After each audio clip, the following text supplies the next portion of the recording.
kuvugisha ukuri bishobora kutaguha inshuti nyinshi pe, ariko iteka bizaguha inshuti za nyazo. Icyo cyo nicyo. Ntukajye uhangayikishwa n'ibyo abandi bantu bakuvugaho, kubera ko buriya abantu bose ubutekereza ngo bari kugutekerezaho, buriya bose bahugiye mu kwitekerezaho, bitekerereza ibibazo byabo. Wowe ngo niwe bari gutekerezaho, ntabwo bakwitaye akenshi, bahugiye mu byabo. Buriya buri segonda umara uri kugereranya ubuzima bwawe n'ubw'undi muntu, ni isegonda ry'ubuzima bwawe buri kwangiza. Ukajya ufata umunota n'umwe ugereranya ubuzima bwawe n'ubw'undi muntu, nguriya gutya na gutya, icyo gihe iyo minota uri kugereranya ubuzima bwawe n'ubw'undi muntu ni isegonda uri kwangiza mu buzima bwawe ritazagaruka. Ntukajye ugira umuntu n'umwe amarangamutima yawe mbega agenda ngafateho cyane cyangwa se ngo umwishyiremo bikabije, kuko abantu barahinduka ku buryo wa muntu witaga inshuti yawe magara umunsi umwe mu nkuru ukajya ubona ni umuntu utazi mbega mukamera nk'aho mutanaziranye. Jya wiga kunyurwa ndetse unyurwe no kwinezeza ubwawe, ibyishimo byose wumve ko wihagije ku giti cyawe ari weho wabyiha. Niwumva ko ibyishimo bikura ku bantu muri kumwe ngo kugira ngo nishime nuko mba ndi kumwe n'inshuti zanjye turaha naha, ukumva ko ari ibyishimo byawe ubikesha cyangwa uri kumwe n'umuntu runaka, ibyo bintu ngo bizakugira umunyantege nke ubuzima bwawe bwose. Iga kumva ko wakwihaza ukaniha ibyishimo uri wenyine, atari ngombwa ngo ibyishimo urabikura ku bandi bantu. Ibyo bintu bizakugira umunyantege nke. Ikindi kintu ugomba kumenya, jya uganiriza abantu cyangwa se ubwira abantu ibyo wagezeho. Nimba uri kuganira n'abantu babwire ngo nakoze ibi, nageze kuri ibi, ariko mu ikosa uzakora uzirinde kubwira abantu ibintu ugiye gukora cyangwa se imishinga yawe ufite n'intego zawe ufite n'intumbero zawe. Ibyo bintu uzirinde kubibwira abantu bose. Nimvuga abantu bose, umva abantu bose. Abantu muganira ujye ubabwira ibyo wagezeho gusa, bavuga ati wakoze ibi nibi, niwe wabikoze, bakubwire felicitation kuko n'ubundi ibyo ntabwo babasha kubikumira cyangwa babigambanire ngo ntibibe kuko wamaze kubikora wabigezeho. Ariko nutangira kujya uvuga ibintu utarabikora cyangwa se gahunda ufite n'intumbero ufite, icyo gihe uzahura n'ibibazo byinshi. Ariko iyo wivugiye ibintu wakoze, abantu baragushimira bakakubwira ko urenze uri igitangaza, ibyo bikakumotiva gutuma na bya bindi wari ufite muri gahunda za ntego utigeze uvuga ati nazo reka mbatungure nzishyire mu bikorwa, noneho bajye bakomeza bavuga ati ndarenze. Ariko nubivuga mbere ntabwo uzigera ubona umuntu n'umwe ugushimira, kuko n'ubundi uzajya warabivuze babibone wabikoze, bavuga ati biriya yari yarabitubwiye ko azabikora n'ubundi arabikoze. Ariko jya utungura abantu kubabwira ibintu wakoze, nibwo uba motivated no gukora ibindi ufite mu mishinga. Ntukajye ugira ubwoba bwo kuba uri wenyine, kuko kuba uri wenyine buriya ngo ni byiza cyane, ni iby'igiciro kurusha uko waba uri kumwe n'abantu babi cyangwa uri kumwe n'iryarya. Nucunga neza buriya abantu bakunze kugusaba ibintu byinshi cyane, nibo bantu bagira gutyo ukabona nibo bantu bashobora kuba nibo bantu ukuraho ibintu bikenya bishoboka, cyangwa ukaba nta n'ikintu bakuraho. Buriya nucunga neza ukareba tera amaso mu nshuti zawe muziranye abo mukorana, abantu benshi, abantu bakunze kugusaba ibintu byinshi cyane nibo bantu usanga usuzumye neza nta kintu bakuraho, nta n'ikintu uzigera upfa kubakuraho. Ubwoba buriya ntabwo ubwoba bubereyeho kuguhagarika ngo ntukore ikintu, oya, ntabwo ariyo mpamvu ubwoba babushyizeho. Ubwoba ntabwo babushyiriyeho kugira ngo buguhagarike uvuge ngo kino kintu sinkigikoze, ntabwo ariyo mpamvu ubwoba ngo bwaremwe ngo bushyirweho. Ahubwo ubwoba ngo bwashyizweho kugira ngo niwumva ugize ubwoba bwo gukora ikintu uhite wumva ko ahubwo icyo kintu ari ngombwa kugikora, ndetse ko icyo kintu cyitayeho cyane unagishaka cyane. Buri uzarebe nk'umukobwa ukunda cyane, wumva ushaka cyane, ufitiye crush, akenshi ujya usanga unagiramo akoba ko kumuvugisha cyangwa ukavuga wigengesereye gake gake kugira ngo utamubura. Niyo mpamvu rero numva n'ikindi kintu gisa nk'ikiguteye ubwoba, aho kugira ngo ukivemo uvuge ngo ntanahomba ninshora mu mafaranga yanjye n'ibiki, ahubwo ujya uvuga ati iki kintu ubwo kiri kuntera ubwoba nicyo kintu nakagombye kuba ndimo cyane kuko ndagikunze kandi nyitayeho. Ikindi kintu buriya ntukajya ufata imyanzuro izahoraho iteka ushingiye ku marangamutima y'ako kanya. Buriya abantu benshi nicyo kibazo bagira, usanga umuntu kubera umujinya umufasha ako kanya ahise avuga ibintu bizahoraho iteka, aciye iteka, ku buryo mu gitondo bavuga ati biriya bintu bikoreshejwe n'umujinya ntabwo byakabaye byagenze gutya, kandi ibyo bintu bitasubira inyuma. Bivuze ngo mu gihe ntukajye na rimwe ufata imyanzuro ishingiye ku marangamutima y'ako kanya, ujye ubanza ubitekerezo, cyane cyane iyo myanzuro ari imyanzuro izamara igihe kinini cyangwa igahoraho. Bafite ibindi bintu bavuga bati, nimba ufashe umukobwa ukamushyira hejuru, tuvuge ka gatutu ubona kuri podium abantu baba bahagazeho nyine, nufata umukobwa ukamushyira kuri ako gapodium hejuru, ngo nta yandi mahitamo uwo mukobwa umuhaye usibye ko wamushyize hejuru ugasigara hasi, ni ukujya nyine kurebera hasi. Nta mahitamo yandi nawe aba afite, nta nubwo wamurenganya. Bishatse kuvuga iki? Bishatse kuvuga ngo nufata uwo mukobwa ukamushyira hejuru cyane, mbega wo kisuzuguza ukisigaza hasi cyangwa se ukamera nk'uwicishije amazi, niho usanga nyine usuzuguwe nawe. Ntago nawe aba ari amahitamo ye, niwe uba wabiteye. iyo umufashe ukamuzamura hejuru, umuntu uri hejuru ikintu akora iyo umushyize muri etaje, wowe uri hasi akurebera hasi nyine kugira ngo muvugane. Nta yandi mahitamo aba afite suku kwanga, ariko nyine ubwo uba wisuzuguje. Ikindi namuhabwa n'abantu buriya kenshi ziba zishingiye ku buryo bo babonamo ibintu, ntabwo ari uburyo we ubonamo ibintu. Ibyo nibyo byabaye ku mugabo bita Alexander the Great cyangwa Alexander the Great. Namugira inama ati ngenda mutse ndiweho sinakora ibi, nakwifatira biriya bintu bagiye kuduha by'agaciro. Alexander aramubwira ati nanjye mbaye ndi wowe kuko nuko nabigenza, ariko sindi wowe. Buriya inama nyinshi ngo duhabwa n'abantu ngo ni inama zishingiye ku buryo bo babonamo ibintu. Buriya ntabwo ari buri kintu cyose kiri mu bwonko bwawe cyangwa kiri mu mutwe wawe ari ngombwa ko gisohoka ngo kigere mu munwa wawe. Ntabwo ari ngombwa. Icyo kintu wicara ukizi, ujye nawe urugitekereza. Aho wicara hose uvuge ngo si ngombwa ko ibyo mfite mu mutwe byose cyangwa se ibindi mu bitekerezo byose cyangwa ikinji mu bitekerezo byose ari ngombwa ko nyivuga. Ibyo bintu wicara ubizi, ujye umenye ko ibintu byose bikuri mu mutwe ari byiza ko wanabigumana. Si ngombwa ko byose bisohoka, hajye hasohoka ibintu wabanje kuyungurura. Abantu buriya babayeho bazi ko ikintu cyose kimuje mu mutwe agomba kukivuga, ikintu cyose kimuje mu mutwe agomba kukivuga. Biriya bintu abantu nk'abo birangira bicujije cyane, cyangwa se ukazasanga umuntu ntuzi abantu avuga ijambo rimwe gusa ugasanga iryo jambo ryamugejeje ahantu kure hashoboka, cyarirangije ubuzima bwe. Ntukajye ukora ikintu uyu munsi bizagusaba ko ejo hazaza uzabeshya. Mbega kwa kundi ukora ikintu ariko ukaba ubizi ati ejo nibakimbaza nzabeshya mvuge ko narindi gukora iki. Ibyo bintu ngo ni ububwa, ntabwo ari byo. Ujye wirinda gukora ikintu cyatuma ejo bigusaba kubeshya ko icyo kintu utagikoze cyangwa hari ikindi gisa nkacyo wakoze, ngo ni bibi cyane.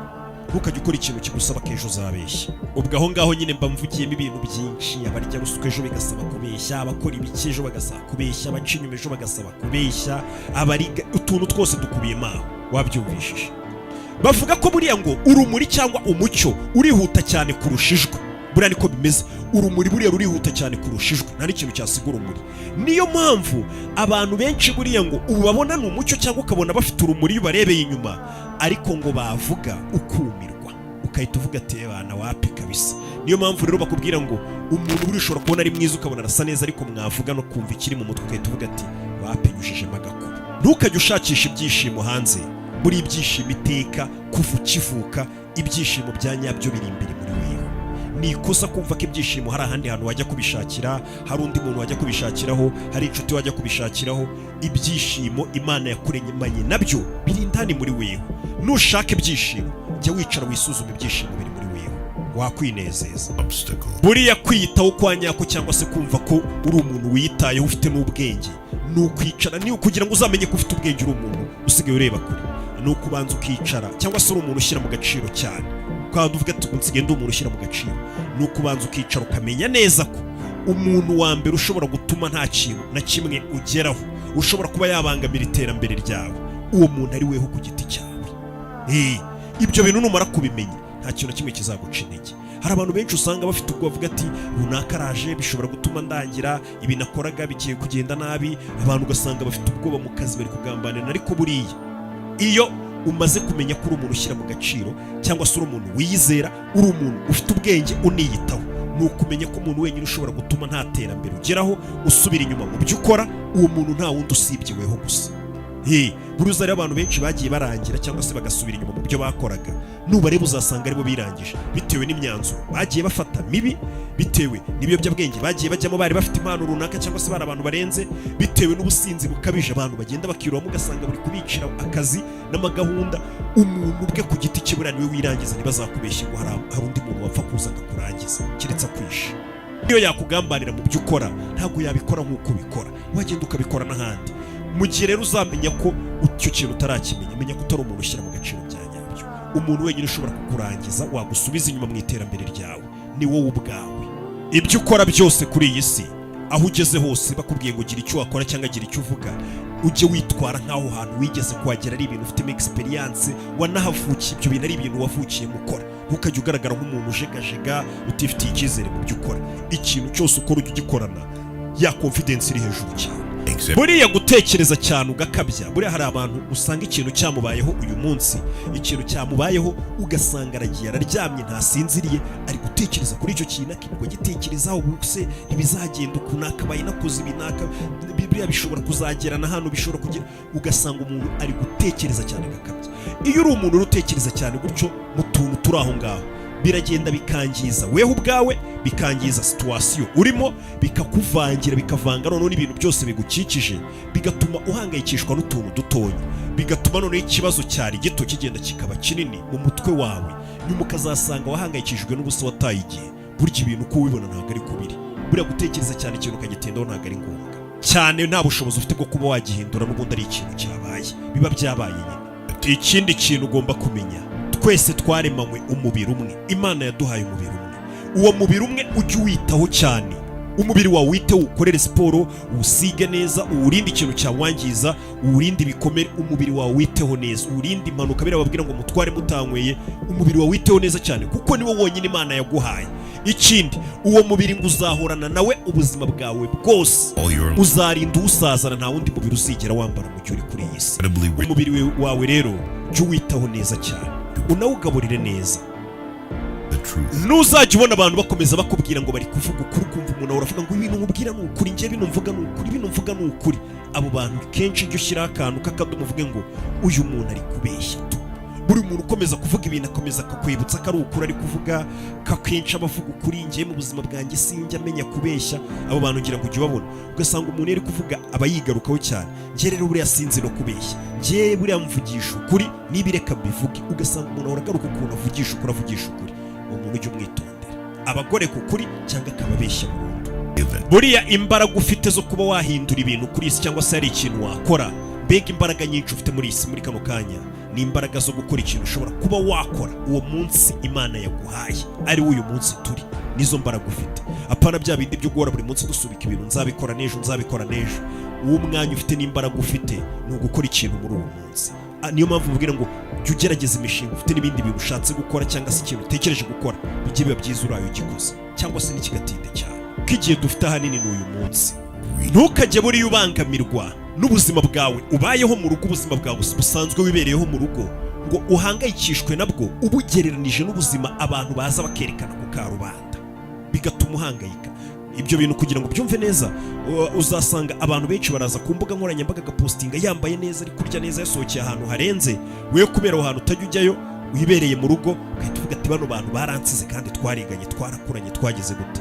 Ariko mu by'ukuri ni uko yabashije, uwo uri kugereranya ubuzima ubayemo buri munsi n'ubuzima uwo muntu yabashije gutega, wenda n'ubuzima yabashije kuba yabikira amafaranga, akavuga ati umunsi umwe nzasohokera hari ahantu mpite mfata n'ifoto nigaragaze, ngure n'imyenda myiza by'uwo munsi gusa, cyangwa se by'iyo minsi ubona aba yasohotse. Ariko ugereranije n'ubuzima abayemo mu buzima busanzwe, ntaho buhuriye n'ubuzima bwawe uwo muntu waranamusize cyane. Niyo mpamvu izi mbuga nkoranyambaga zikanga abantu cyane, kuko ubonaho umuntu ibintu ari gukora akavuga ati uyu muntu yaradusize pe, ariko bababwiye ati murebe ku bintu bigaragara ubuzima umuntu abayeho cyangwa se ibintu afite, waramusize. Ibyo bintu ntukajye, akenshi nibyo twatangiye kubwira ngo ntukagereranye ubuzima bwawe n'ubw'abandi. Uwo muntu tugereranya ubuzima bwawe n'ubw'abandi, uba uri kwangiza uwo muntu w'ubuzima bwawe, kubera ko ukumbuye umuntu ntabwo bisobanuye ko uwo muntu ari ngombwa ko azakugarukira mu buzima bwawe, cyangwa se ugomba kumugarura mu buzima bwawe.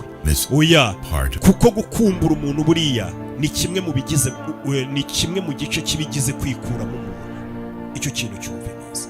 Nimba ukumbuye umuntu kuko umukumbuye gusa kandi uzi ko uwo muntu n'ubundi ari mubi kuri wewe, cyangwa se ari ibibi yagukoreye, ntabwo ari ngombwa ngo uhite umugarura mu buzima bwawe. Oya, gukumbura umuntu ni kimwe mu gice kigize kwikuramo umuntu. Ntuzajya wumva ukumbuye umuntu uvuga ati ngeze kuri ya etape yo kumwikuramo yindi ikurikiye, buno biri kugenda biza azagera hashiremo, aho kugira ngo usubirane n'umuntu kuko umukumbuye ejo uzarire kurushaho. Abenshi ngo buriya mbere na mbere ngo barabanza bagahitamo umuntu bazabana cyangwa se bazubakana bashingiye ku kuntu uwo muntu bagiye kubakana se. Niko abantu benshi barongora bitewe, ugasanga umuntu agiye kurongora cyangwa agiye guhitamo umuntu bazabana ashingiye ku kuntu uwo muntu asa inyuma, nimba ari umugabo cyangwa umugore akavuga ati ni mwiza inyuma, uriya niwe tuzibanira.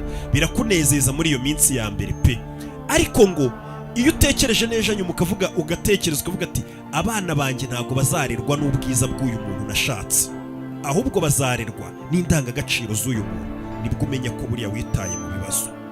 nawe ureba uwo muntu uri kukurera abana. Hari abantu benshi usanga avuga ati nk'uyu muntu nderera abana banjye, noneho babazwa no kuba bafite umubyeyi umeze nk'uyu, babona ameze gutya bikakubabaza. Hakaba n'undi muntu uvuga ati uyu mugore afite indangagaciro cyangwa uyu mugabo ku buryo n'abana banjye mvuga ntibazavamo abantu b'abagabo bazima pe. Kuri iyi si ntabwo wagira buri kimwe, niyo mpamvu buri giteka hari icyo utanga kugira ngo ugire ikindi ubona. Ni ikimenyetso kikwereka ko utatunga ibintu byose cyangwa utagira byose. Hari umuntu nyine uba usanga ahangayitse ngo kuki afite byose, cyangwa ugasanga byamusajije ari gukora ibintu atakagombye gukora kuko yumva ko yakagize byose. Ariko muri iyi si, mu gihe turi muri iyi si, ntabwo wagira byose. Urugero rwiza wari naguha, ufata amafaranga yawe ukayatanga kugira ngo baguhe icyo kurya, ufata ikintu runaka ukagitanga ukagiha abakozi kugira ngo bagire icyo bagukorera. Urwo ni urugero rworoshye. Ntabwo rero no mu buzima busanzwe wagira ibintu byose. Ushobora kugira ubutunzi ariko ukagira rimwe na rimwe ukabura amahoro, ukagira uburiri bwiza ariko ugasanga nta bitotsi ubona, ukagira ibiryo biryoshye mu rugo bagutekeye byiza ariko ugasanga nta peti ufite. Ibyo byose bibaho. Cyangwa ugasanga muganga yakubujije kubirya. Muri iyi si niko bimeze, ntabwo watunga ibintu byose. Ikindi, inshuti zawe za nyazo za zindi z'imbamutima, inshuti zawe za nyazo ngo uzazibwirwa nuko ari za nshuti zikuvuga neza mu gihe udahari, ariko mu gihe uhari zikakubwira ibintu bibi. Ya nshuti nyine mu gihe udahari ikurengera, ikakuvuganira, ikavuga ati uriya ni umuntu mwiza, ariko waba uhari ikaba ari ya nshuti ikubwira ati ibintu uri gukora ni ububwa, biriya bintu urimo ni amafuti, ibi bintu nawe warengereye, ikagucyaha ikaguhana muri kumwe, ariko yaba iri mu bandi bantu ikakuvuga neza ntivuge ayo mafuti yawe. Iyo niyo nshuti yawe ya nyayo. Apana za nshuti usanga irahari kuba ngo ngiye sura si inshuti yanjye, simubizi nimutubonana, ngenda bizi ni umunyamafuta akora nibi. Izo ni inshuti zisigaye hano hanze gusa, nizo dufite muri ubu buzima. Cyangwa se uko iminsi igenda ishira, uko uzajya wumva ufite ubwoba bw'ikintu ukahita ugikora. Wabona ufite ubwoba bw'ikintu runaka cyari kiguteye ubwoba ukagikorera icyo. Mbega twaturu tugutera ubwoba kugira ngo duhunge, ukagenda ugahura natwo, nibyo bigenda bikakugira umuntu utagira ubwoba mu minsi iri imbere. Ariko iyo akantu kose kagutera ubwoba ugahunga, ngiye biriya wapi sinjya, ibyo bintu bituma ubuzima bwawe bwose uzabumara ku isura umunyabwoba. Ariko buri kibazo kije uzarebe, hari igihe kigera ugasanga umuntu hari ibintu byajyaga bakagira ubwoba, hari ibyo bamuvuga akagira ubwoba, ari ugasanga nk'ibyo bintu bisigaye biza bigasanga umuntu yaratuje, nta bwoba kigira. Iyo uri inshuti y'abantu bose, uba uri umwanzi wawe ku giti cyawe, uba wiyanga. Buri uzacunga abantu bameze gutyo, ugasanga umuntu ni inshuti y'abantu bose, uwo muntu n'umucunga neza, uba uri ahantu hose ni inshuti ye, ni inshuti ye, ni inshuti ye, ugasanga mbega ni bya bindi bavuga ngo ni inshuti ya bose nka ya radiyo. Uwo muntu akenshi iyo umurebye usanga yiyanga, ari umwanzi we ku giti cye, atikunda. Wavutse ufite amatwi abiri, ufite n'umuntu umwe, ibyo bintu ujye ubikoresha gutya Imana yabiguhaye. Bisobanuye iki? Bivuze ngo nimba waravutse ufite amatwi abiri, bisobanuye ko ukwiye kumva cyane. Noneho kuko Imana yakuremye ufite umuntu umwe, ukavuga make. Niyo mpamvu Imana ibyo bintu yabikoze, ikakuremana amatwi abiri wumve cyane, ikaguha umuntu umwe uvuge make, kuko buri ibintu bisohoka mu kanwa akenshi byakugezayo. Ikintu gihambaye cya mbere ugomba kwemera muri ubu buzima no muri iyi si kugira ngo ubeho ufite amahoro, ni ukwemera kwakira impinduka. Icyo kintu ukakimenya. Ibyo bintu ngira ngo mwagiye mubibona. Nimba utari umuntu wakira impinduka, ubundi nta na rimwe uzigira ubaho utuje cyangwa ufite amahoro, ndetse uzanasigara. Kuko urabibona ko buri munsi isi yacu irahinduka, ibintu biragenda bigahinduka. Ibyari biriho mu myaka 10 ishize ntabwo ari byo turi kubona. Tekinoloji ubwayo iri kuza, abantu uburyo bari kwitwaramo. Ugomba kwakira ikintu cyose kikubaye ukavuga ati ubwo ni impinduka nyine, ibintu bimpindukiyeho, kuko ibihe birahinduka ku isi. Ukakira impinduka, ibyo bizakurinda n'amadepresiyo. Ukiga kwakira impinduka. Ngo buriya ubuzima butubera bwiza, bukanaturyohera, bukanatworohera iyo tubona icyiza mu bandi bantu. Buriya nimba hari ikintu kibi gituma ubuzima bugora abantu, bakabaho bikeka, bakabaho bafite umushiha n'umujinya, nuko babona abandi bantu akababonamo, yabona umuntu akavuga ngo uriya muntu buriya aje kuneka, uriya muntu n'ubundi aragenzwa n'ibi, uriya muntu si ubundi. Mbega ukabona, ugahora ubona ikintu kibi mu bandi bantu. Ariko ngo kugira ngo ubuzima bukorohere bunakubere bwiza, nuko mugenzi wawe n'umubona uzajya umubonamo icyiza, ugahora ubonamo icyiza abantu nyine ukumva ko nta mutima mubi. Icyo gihe ubuzima ngo burakuryohera. Jya ureka abantu ibikorwa byabo bibavugire. Ibyo ngibyo bizakwereka ko abantu batandukanye n'ibyo bakubwira. Ibyo bintu ujye ubicunga. Buriya twese tugira abantu tuzi ko iyo muhuye akubwira ibintu, akakubwira imishinga, akakubwira ibyo yakoze, akakubwira gahunda afite, akakubwira ukuntu akwemera, akakubwira ibintu byinshi pe. Hari abantu bazi kuvuga, ariko ujye ucunga ngo abantu nako ujye ureka abantu ibikorwa byabo ari byo bibavugira, nibwo uzabona ko abantu buriya batandukanye n'ibintu bakubwira cyangwa n'ibintu bavuga. Hano na Dubai baratandukanye, buriya ururimi na nyirarwo ni abantu babiri batandukanye, uzabicunge neza. Niyo mpamvu mu bintu byose ukora umuntu ajya kubwira pe uvuga ati nibyo ko kuvuga neza, ufite ibitekerezo uravuga, ariko witonde ucunge ibikorwa bye, niho uzahita umenya ko buriya umuntu n'ururimi batandukanye cyane. Buriya ngo uburyo turemyemo cyangwa se umubiri wacu umezemo, buriya ngo wabasha gukunda birenze rimwe. Ntabwo rero ukwiye ngo kujya uhangayika kuko umuntu wakundaga gusize cyangwa wakundaga gusize. Akenshi buriya ngo nureba iyo umuntu wakundaga cyangwa mwakundanaga gusize, buriya biba ari kubw'ineza yawe, haba ari icyiza kikubayeho utazi, kuko ngo ufite ubushobozi muri weho bwo kuzongera ugakunda undi muntu ndetse no kurushaho. Nuzajya ubona abantu bari kugerageza cyangwa se umuntu runaka ari kugerageza kugushyira hasi, ukabona umuntu yaramaramaje ari gushaka kugushyira hasi, icyo bintu bijye bigusobanurira ikintu kimwe, ntibikakubabaza, bijye bikumenyesha ko uwo muntu wari usanzwe uri hejuru ye, kuko umuntu uri hasi ntabwo wamujyana hasi, n'ubundi aba ari hasi. Ariko iyo ubona umuntu ari gushaka kukumanura hasi, bivuze ngo we ari hasi, ari kugukurura ngo umusange hasi, aba ashaka kukumanura kugira ngo agushyire ku rwego rwe. Bivuze ngo umuntu ugerageza kumanura abandi hasi ni umuntu uri hasi cyane, hasi cyane. Nawe nuzajya ubona uri kugerageza kuba washyira umuntu hasi, umusenya, umusebya, ushaka kumushyira hasi, ujye wikomanga mu gatuza uvuge ngo ndaciriritse, ndi hasi cyane, ndi kugerageza kuzana abantu bari hejuru bandenze ngo mbashyire ku rwego rwanjye, bitume wakwitekerezaho uhinduke. Ntukajye na rimwe usezeranya umuntu ikintu utazigera ubasha gukora. Weho kuri ushobora kumva ari ibintu bisanzwe, kuko wenda wabiciye amazi wamenyereye kubeshya, cyangwa se usanzwe wemerera abantu ibintu cyangwa ugaha abantu isezerano ntubyubahirize, ukumva ni ibisanzwe. Ariko buriya hari igihe iryo sezerano uhaye umuntu usanga aricyo cyizere kigiye kuba kimubesheje, avuga ati ngiye runaka yansezeranije ibi n'ibi kandi bizaba. Ugasanga ubuzima bwe bwose n'isi ye yose bigiye kuba bishingiye kuri iryo sezerano wamuhaye, wewe utabizi wumva ko ari bya bintu bisanzwe byo kugenda usezeranya abantu ibintu. Ujye wirinda gusezeranya umuntu ikintu utazakora, ahubwo waceceka. Gusubira ku muntu mwahoze mukundana mwaratandukanye ukongera ukamusubiraho, ngo buriya ngo ntaho bitandukaniye no kuba wafata amazi wari woza ari mico yose wayoze, ukongera ukayafata, ukongera ukayitera ukayoga, ngo nibwo ugiye gucya, uri kwisubizaho umwanda.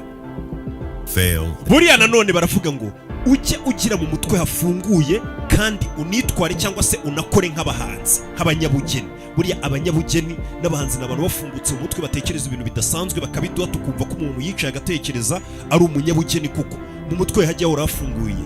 Unitware cyangwa se unakore nk'umwartiste, nk'umunyabugeni cyangwa se nk'umuhanzi.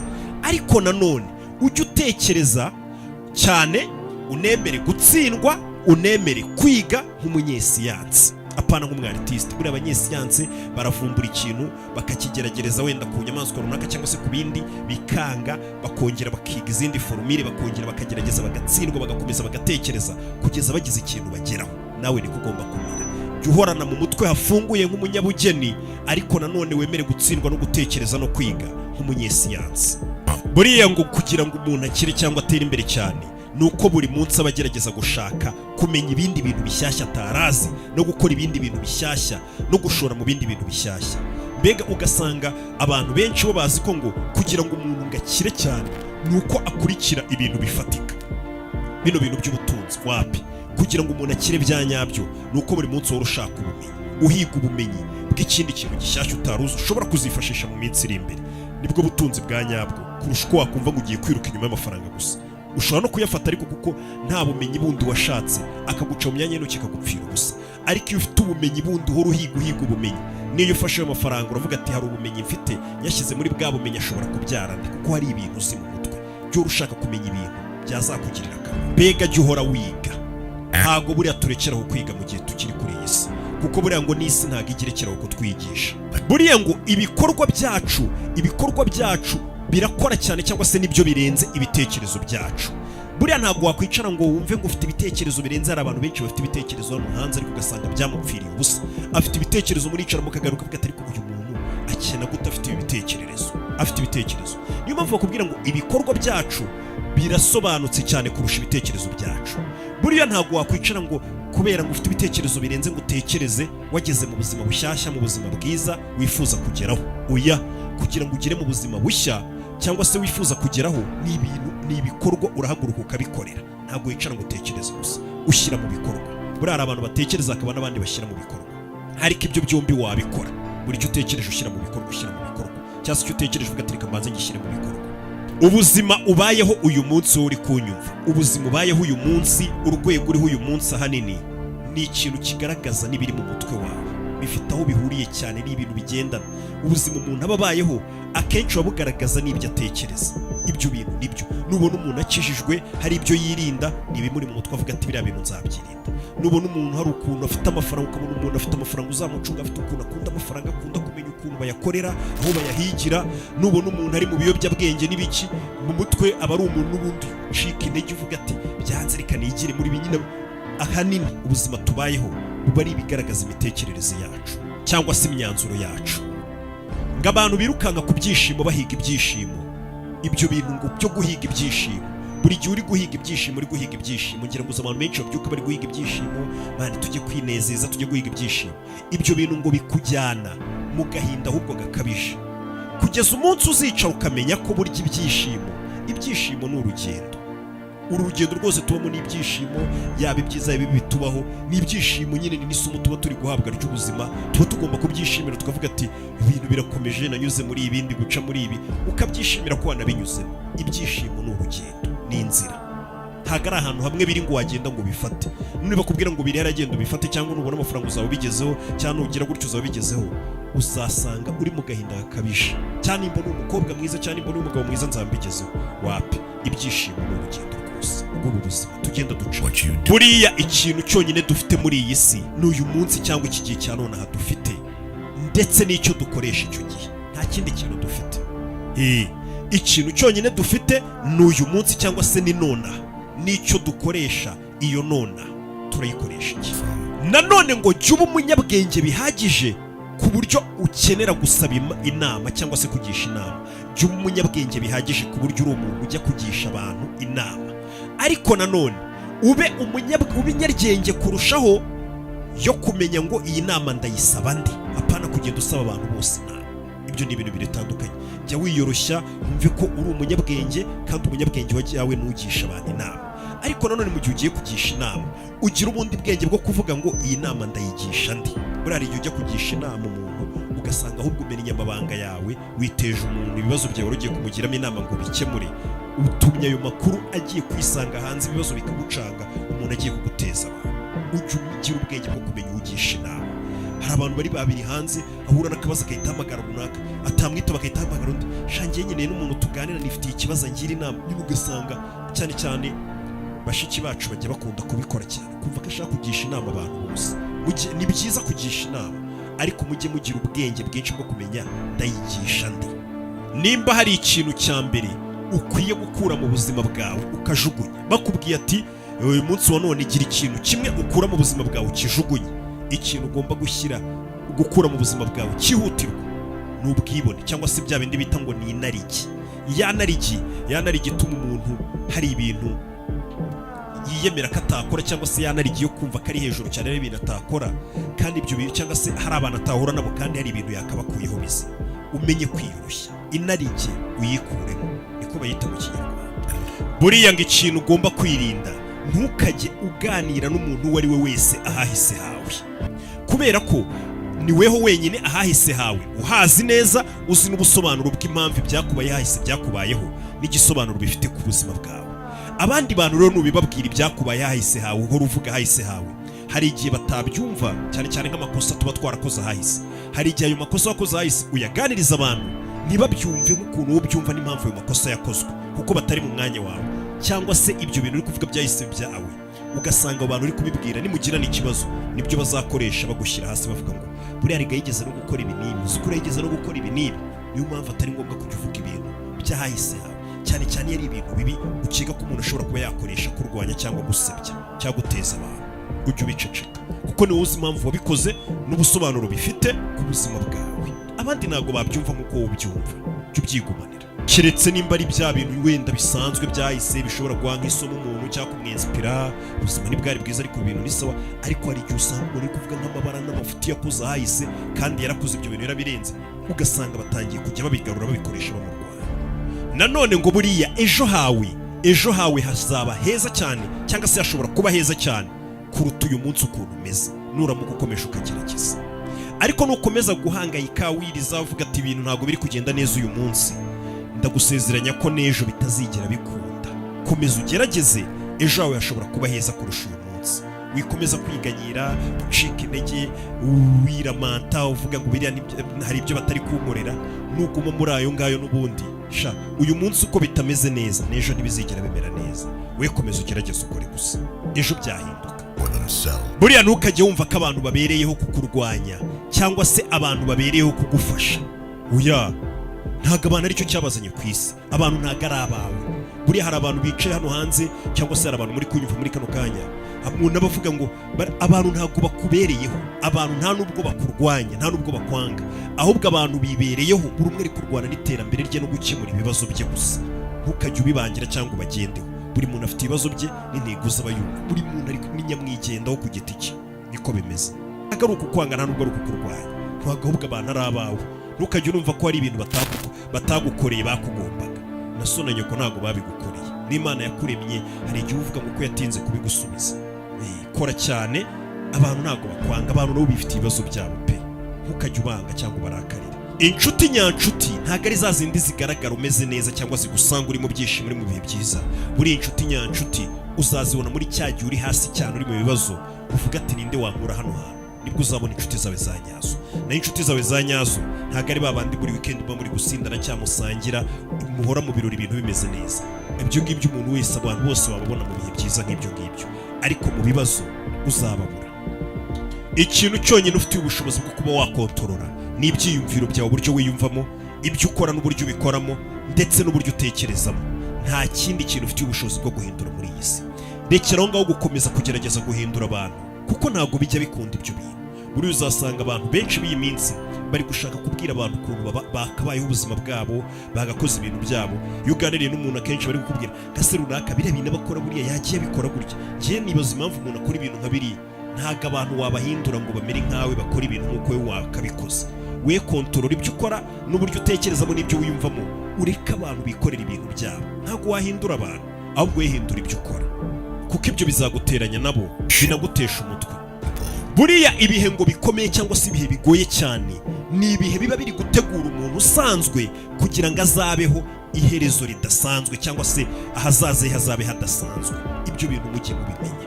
Nubona uri mu bihe bikomeye, ubuzima butameze neza, ujye utekereza ko ibihe bikomeye byashyiriweho, cyangwa se ibigeragezo byashyiriweho n'ibihe bikomeye kugira ngo bifate abantu basanzwe, bibategure kugira ngo bazabeho mu bihe noneho bidasanzwe, kandi bari abantu basanzwe.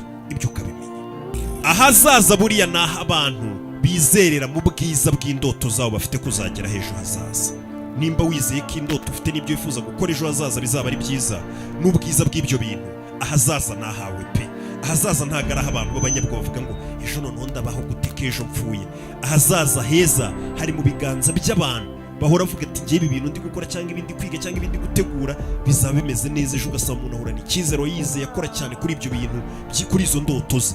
Ahazaza ubundi ni abantu bameze gutyo. Ntabwo ari abanyabwoba bavuga ngo none ejo hazaza ndapfuye, none ejo nzaseba, none ejo abantu nk'abo wapi. Ahazaza heza ntabwo ari ahabo. Gukura kwawe ntukajye ugira umuntu n'umwe wakwitangira. Mbega kwa kundi gukura kwawe ntukagire umuntu n'umwe ushobora kuba yagusubiza inyuma ngo uvuge ngo ngiye kumwitangira, gukura kwanjye mbireke. Gukura mvuga ni ukuye.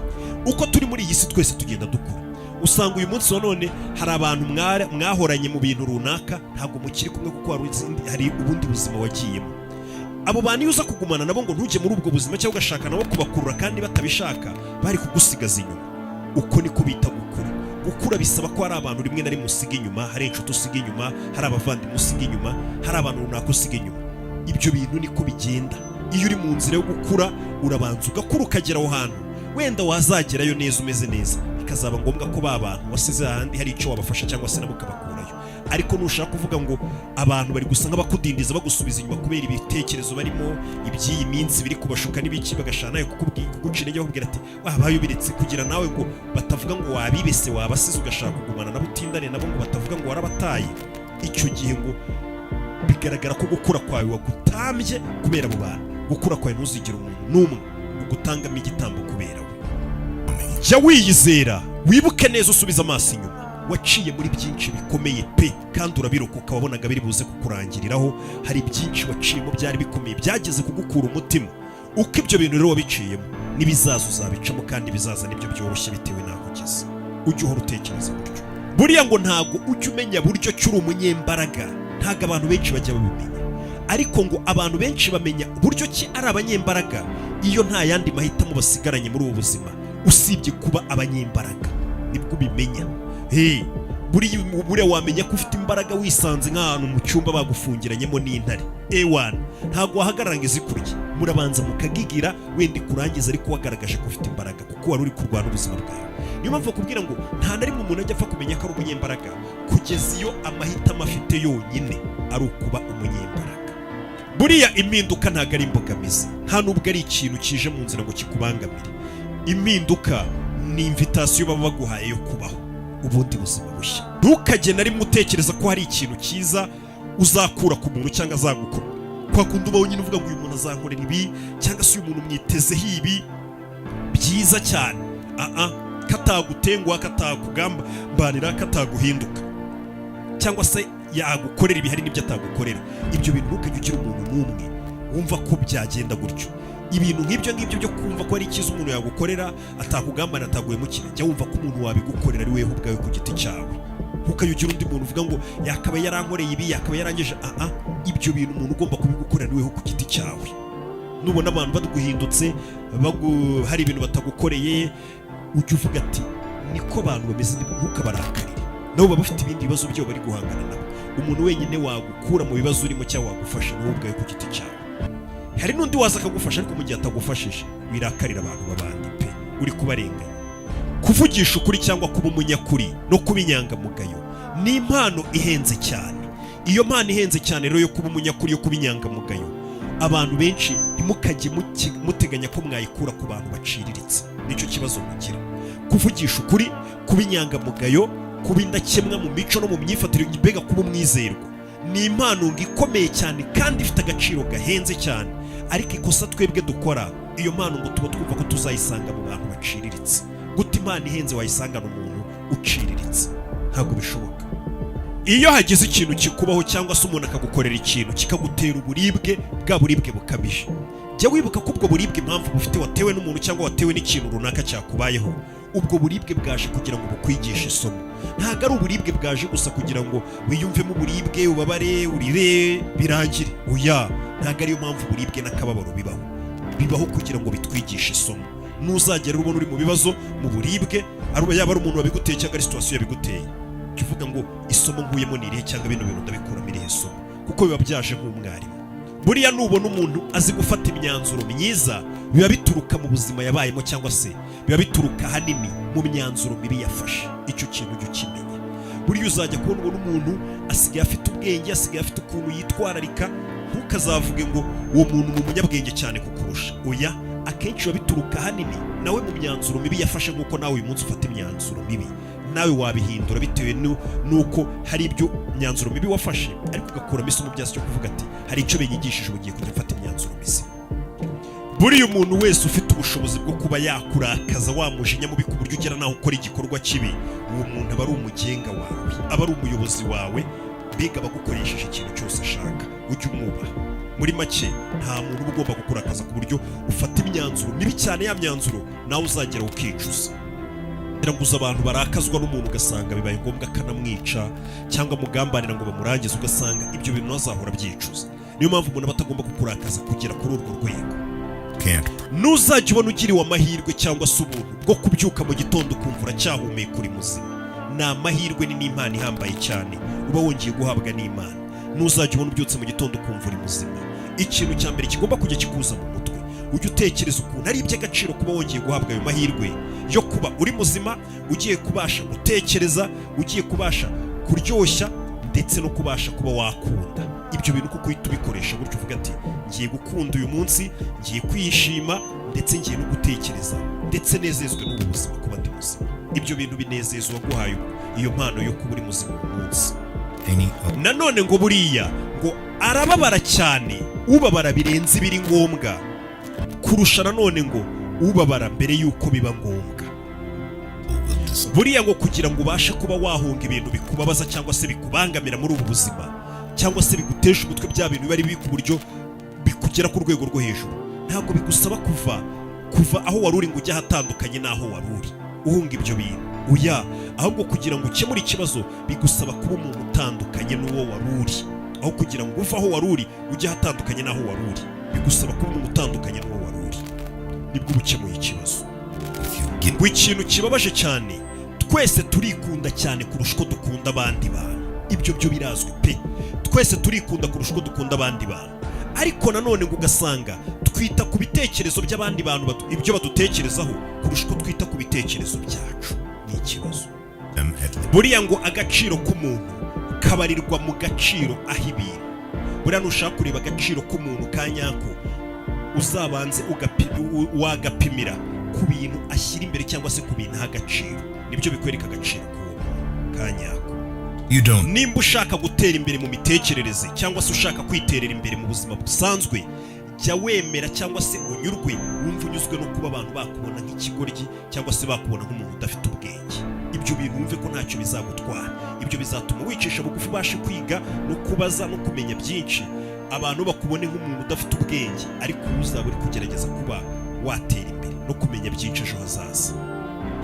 Nanone ikindi kintu ugomba kumenya, nta muntu wigeze uba kuri iyi si w'umunyabwenge ari impanuka imugwiririye ngo uzabone umuntu ngo ni umunyabwenge uvuge ngo ngira ni impanuka yamuguyeho nyine umuntu aba umunyabwenge. Ntabwo bishoboka. Icyo kintu uzicara ukizi. Nta munyabwenge byigeze bigwirira ngo biraje bimuguyeho gutya.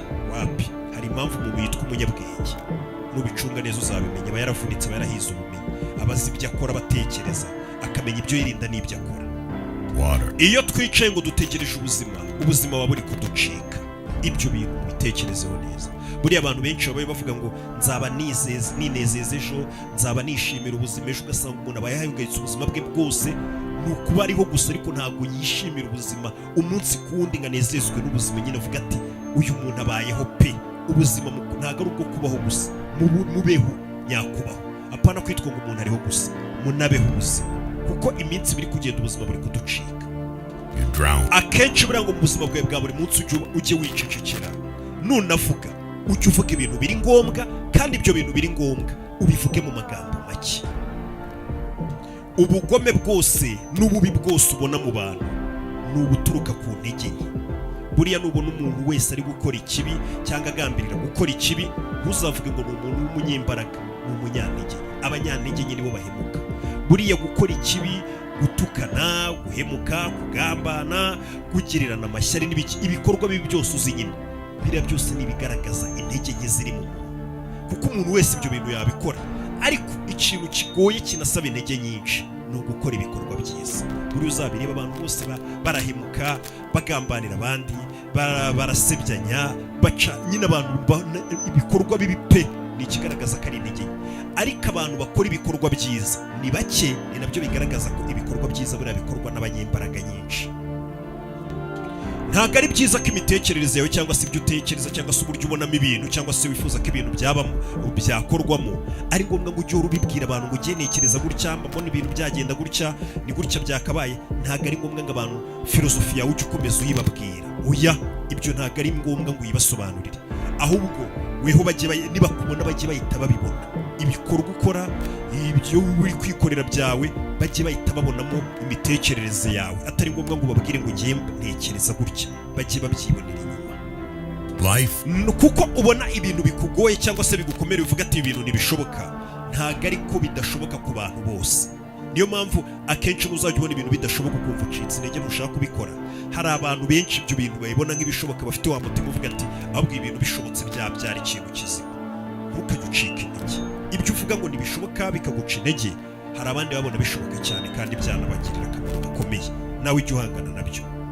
Buriya ngo abanyabwenge bavuga ari uko bafite ikintu kizima cyo kuvuga, mu gihe abapfapfa bo bavuga kuko bagomba kuvuga gusa tu, kuko ari ngombwa ko bavuga. Mu gihe abanyabwenge bavuga kuko hari ikintu kizima bafite cyo kuvuga kiri ngombwa. Nanone ngo buriya umunsi wavukiyeho, weho waje uri kurira muri iyi si, umwana wese avuka ari kurira. Wowe uri kunyumva muri kano kanya, umunsi wavukiyeho wari uri kurira, ariko abantu wasanze ku isi bo bari bishimye ko uvutse. Uri kumva wowe wari uri kurira, bo bari kwishima. Baho ubuzima rero, ubeho bwa buzima bwiza, ubeho ubuzima burenze, ukora ibikorwa byiza ku buryo umunsi nawe uzapfa abari mu isi bazasigara barira, wowe ugataha wishimye wisekera. Mbega uzakora ikinyuranye? Kugira ngo umenye umwanzi wawe wa nyawo ukwanga, nuko ubanza nawe ugahinduka umwanzi wawe. Mbega ukiyanga, nawe ukabanza ugatekereza ukavuga ngo ese ubundi ngiririye gusa ryatuma umuntu anyanga? Niki nakwangirwa? Nibwo uzamenya umwanzi wawe wari uvuga ati yanga ibi ngibi uyu muntu nkurikije. Nibwo uzamenya abanzi bawe. Kugira ngo umenye umwanzi wawe, banza weho ubwawe wimenye. Nawe reka buriya urebye n'abundi ibyo wikorera hari igihe usanga wiyanga, bitewe hari n'imyanzuro wifatira. Ntukajye utuma umuntu waguhemukiye bwa mbere yongera kuguhemukira bwa kabiri, cyane cyane aguhemukira kuri cya kintu n'ubundi yari yaraguhemukiye. Muri make jya umenya aho ibintu bigomba kubona bitakubaho, kuko akenshi buriya abantu iyo baguhemukiye ukongera ukabisubiza ngo ndabizeye, nibwo usanga bongera kuguhemukira nanone. Ibintu nk'ibyo jya ubireba mbere. Ikindi kintu ugomba kumenya, jya umenya ko ngo iterambere rya mugenzi wawe ntabwo rituma wowe utera inyuma. Ibyo bintu ujye wicara ubizi. Abantu benshi babona mugenzi wabo bateye imbere bakaba bagira ishyari, ariko ngo mugenzi wawe cyangwa se umuntu kuba yatera imbere ntabwo bituma wowe utera inyuma. Oya, ahubwo nawe ni isaha yawe bitaragera. Kandi uko abantu bawe ahubwo batera imbere, niko nawe haba hari amahirwe menshi yuko bazakuzamura, cyangwa se banaguhariye bakakurangira ahantu. Ukagira ishyari, kugira inshuti nke nziza, kugira ubuzima utagomba gushyira ku karubanda buri gihe, ukigira bwa buzima atari ngombwa ngo abantu bose baba bazi biri kuba mu buzima bwawe, ukiberaho ibintu biri prive. Ndetse ibyo bintu bibiri biri mu bintu bishobora kuba byatuma ubaho uri umunyamahoro yo mu mutwe, wifitiye amahoro yo mu mutwe pe. Kugira inshuti nkeya za nyazo, ipana kugira abantu benshi babandi b'ikigari, ndetse ukiberaho ubuzima nta muntu umenya ibiba mu buzima bwawe, bwa buzima buri prive. Ibyo bintu ngo bituma ubaho uri umunyamahoro yo mu mutwe pe, wifitiye amahoro. Ujye ukoresha ibintu, bino bintu tubona mu buzima busanzwe, ujye ubikoresha. Ntukajye ukoresha abantu. Buriya hari abantu bakoresha abandi bantu, ugasanga umuntu akoresha abantu kugira ngo we agume mu nyungu gusa yakoresheje abantu. Ntukabikore, ahubwo ujye ukoresha ibintu. Ibintu nibyo biberewe gukoreshwa. Ujye ukunda abantu, ntugakunde ibintu. Ni ibintu bibiri bitandukanye. Koresha ibintu, ntugakoresha abantu. Ukunda abantu, ntugakunde ibintu. Nibwo uzabaho neza, ukabona ngo n'imigisha. Buriya wibuke ko akanyoma wita ngo ni akanyoma gatoya, gashobora kwangiza icyizere cyari gikomeye umuntu yakubakiye cyangwa se umuntu yaguhaye. Yaramaze imyaka avuga ati uyu muntu namuhaye icyizere cyanjye. Ka kanyoma wita ngo ni gatonya, ngo ubwo ari utuntu dutonya ntabwo bizamurakaza. Ako kantu gato gashobora kuza kagasenya icyizere cyari kimaze igihe kinini cyarubatswe. Hamwe umuntu avuga ati uyu muntu ndamwizeye.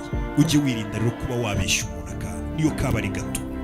Cyuba umugwaneza, ube n'umunyabuntu, kandi ibyo byose ubikorwe neza, uha abantu ubafashe, atari ukuvuga ngo witeguye ko hari icyo nabo bazagukorera ejo hazaza. Oya, kugira neza gusa ukigendera, atari ukuvuga ngo ndagirira neza bonzi ko nabo bazangirira neza. Icyo gihe ntabwo ubigize neza. Ni nko kubitsa ahantu uvuga ngo ejo bazanyungukira cyangwa nanjye nzisubiza ibyo nabikije aha. Ntabwo ubukoze neza. Kugira neza kwa nyako ni ukuba umugwaneza, ukanagirira abantu neza, ntacyo bateganyeho bazakwitura. Uyu munsi wa none umuntu agurira umuntu uzamugurira, umuntu aho umuntu ikintu avuga ati nanjye ejo yankorera iki, nibwo bugira neza busigaye hano hanze. Gukorera umuntu ikintu uvuga ati nanjye ejo namukeneraho serivisi, reka mukorera iki nanjye ejo namukeneraho iki, ubwo ntabwo ari ubugira neza. Icyo gihe ni ukugurizanya. Ubugira neza nyabugira neza no kuba umugwaneza ni ugukorera umuntu ikintu uvuga ati uyu muntu reka nyimukorere nta n'ukuntu ameze, aje atanamfirotu. Nibwo bugwaneza. Ugakorera umuntu ikintu cyiza gusa ukigendera, nta handi muzahurira, kuko ubona ko nta n'ubushobozi yagira bwo gupfa kukwishyura. Nibwo byitwa ubugwaneza. Ntukajye ugira ubwoba bwo kwerekana intege nke zawe. Buriya iyo werekanye intege nke zawe, ikintu utari uzi nuko bigaragaza ko uri umunyembaraga. Umuntu udatinya kugaragaza intege nke ze, uwo muntu ni umunyembaraga ndetse cyane. Nicyo bigaragaza. Ntukajye ugira ubwoba bwo kuzigaragaza, kuko abantu bose bashaka kwerekana ko ibintu byose abishoboye, ibintu byose abizi, ariko iyo werekanye intege nke zawe, abantu nibwo babona ko uri n'umunyembaraga. Uyu munsi wowe uri kunyumva, humeka. Ushobora kuba wagize umunsi mubi. Ni umunsi mubi, ariko ntabwo ari ubuzima bubi. Ejo bishobora kumera neza. Humeka, ukomeze ugerageze. Wagize umunsi mubi cyangwa se wagize icyumweru kibi, ariko ntabwo ari ubuzima bwawe bwose bubi. Ubuzima bwawe buzamera neza. ibibazo bine ahanini cyangwa se ibibazo byinshi duhura nabyo muri ubu buzima bitubuza amahoro bishingiye ku bintu bine. Icya mbere nuko dutekereza cyane n'ibintu bitari bube cyangwa se n'ibintu bitari ngombwa, ugasanga umuntu arahangayitse ubuse n'ibigenda uku ko nakoze ibi n'ibigenda gutya, ugasanga watekereje cyane wakabije. Icyo gihe ibyo bintu bikwima amahoro, ni naho n'ibibazo byinshi bituruka. Ugasanga wanakoze n'ibindi bintu utagakoze kubera watekereje ibintu bitanahari bitari ngombwa. Nanone ikindi cya kabiri, kwizera abantu cyane tugakabya. Ugasanga wizeye abantu cyane ugakabya, aho niho hano none haturuka ibindi bibazo biza bikangiza ubuzima bwawe, kuko wizeye abantu cyane ugakabya. Ikindi cya gatatu, kuvuga ibintu byinshi cyane birenze bikenewe, cyangwa se gusangiza abantu amakuru arenze ayo wakabahaye. Ugasanga ubuzima bwawe bwose hari abantu baba babuzi amabanga, ibyo wakoreye mu bwisho, ibyo wakoze, ibyo ukora, ibyo winjiza, ibintu byose, ubuzima bwawe, ibyo winjiza byose ugasanga abantu barabizi. Ibyo bintu ntabwo ari byiza gusangiza abantu amakuru yose, ntabwo abantu bagomba kumenya ibintu byose kuri wewe. Ikindi cya kane nacyo cya nyuma gituteza ibibazo muri ubu buzima, gukunda cyane ugakabya. Kugira abantu ukunda cyane ugakabya cyangwa kugira umuntu ukunda cyane ugakabya, icyo gihe iyo bitagenze neza ibyo byose uko ari bine mubwiye, usanga umuntu yumva yanakwiyahura cyangwa se ubuzima bwamubihiye bwabaye. Jya ukora ibintu byinshi cyane ariko utangaze bike pe. Jya ukora ibintu byinshi cyane, ukora ibintu byinshi cyane, utegura ibintu byinshi cyane byakugirira akamaro cyangwa byaguteza imbere, ariko utangaze mu bike cyane muri byo. Ikindi, ntukajya ugira ubwoba bwo gufata abantu uburyo nabo bagufata. Ibyo bintu ntukajya ubigirira ubwoba. Nimba abantu bagufata nabi, nawe ntukagire ubwoba bwo kuba wabafata nabi. Nimba bagufata neza, ntukagire ubwoba bwo kubafata neza. Byose ujye ubikora wumva nta bwoba ufite. Niko bigomba kugenda. Baca umugani nanone ngo buriya ngo ishoka iribagirwa ariko igiti gihora cyibuka. Ngira ngo ibyo bintu urabizi. Buriya uhemuka ashobora kwibagirwa ko yaguhemukiye, ariko uwahemukiwe ntabwo ajya abyibagirwa. Nanone ntabwo nasoza nababwiye ngo ujye witondera ibyo utekereza, kuko ibyo utekereza birangira ari byo bije mu kanwa bikaba amagambo yawe, kuko buri biri mu bitekerezo nibyo biza bikagera ku munwa. Nanone ngo ujye witondera amagambo yawe, kuko amagambo yawe niyo ahigeraho agahinduka ibikorwa byawe, ibyo uvuga ukageraho ukabikora. Ibyo ukora none ngo ujye ubyitondera, kuko bigeraho bikaba ingeso, kandi iyo ngeso nayo numara kuyigira, iyo ngeso zawe ufite nimba ari nziza nimba ari mbi, ujye uzitondera, kuko zigeraho zikaba wewe wanyawe bitewe n'ingeso zawe, zikaba ibikuranga, zikaba wewe wanyawe, kandi wewe wanyawe niwe ukuganisha ahazaza hawe, nimba ari heza ari hezima cyangwa ari ahakurimbura. Ujye witondera ibyo bintu. Ikindi, ujye umenya ko buriya urupfu ntabwo warucika, nta n'ahantu warukwepera. Uko rero utabasha gucika urupfu, ariko basi wabasha gucika ubwoba bw'urupfu.